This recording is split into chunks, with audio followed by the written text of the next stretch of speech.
What's up guys, Saf Ashraf here, and today I'm going to be giving you my first impressions on the new Apple Watch Series 6. Altogether, Apple have kept it quite simple. So I do know that I am 2-3 days late, but I did have a lot of other work to do. But apart from that, yeah, let's get straight into the impression video.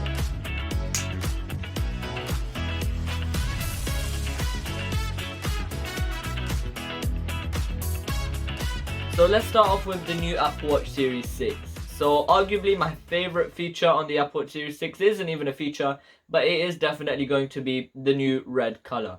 The red color looks absolutely amazing. Of course, Apple does donate a bit of the money from Product Red towards AIDS and HIV, which is a big thumbs up. But I actually love the red color. Like, it looks really nice.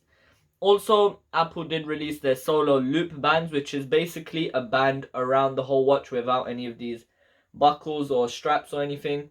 So the Solo Loop bands will be coming up about £50 to £100, which is quite expensive, but again, we are talking about Apple. So the Solo Loop bands do seem quite nice, as I'm showing you here from Marques Brownlee's video.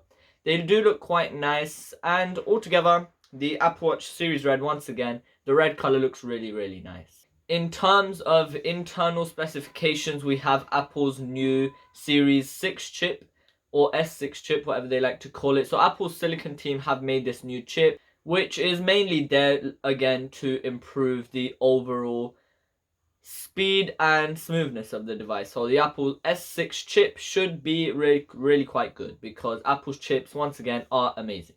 Also, a new feature built into the Apple Watch this year is their new oxygen sensor.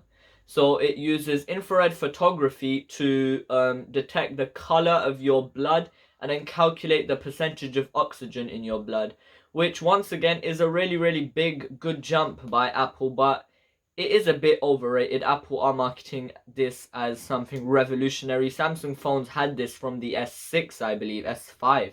So it does have a new oxygen sensor if you guys are into that. Adding on to the Series 6 chip, Apple have optimized this well enough that the always on display on the Apple Watch can now go up to twice the brightness it was last year, which is a good jump, but I'm not sure anyone will need twice the brightness. I guess it will be more visible outdoors, but yeah, the Apple Series 6 chip is definitely really well optimized.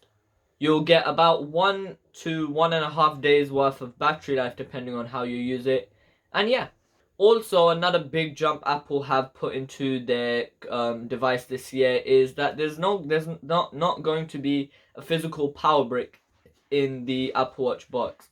This is because it does make up a lot of e-junk around the world. So Apple have just decided that they're not going to put the power adapter in the box. Maybe this could happen with the iPhone 12 as well. They might not add a power adapter in the box, but I guess we'll have to wait and see. So that's about it, guys. This was my first impressions of the Apple Watch Series 6. Make sure you like and subscribe, and any questions you have, just put them in the comments. So yeah, that's it. Peace.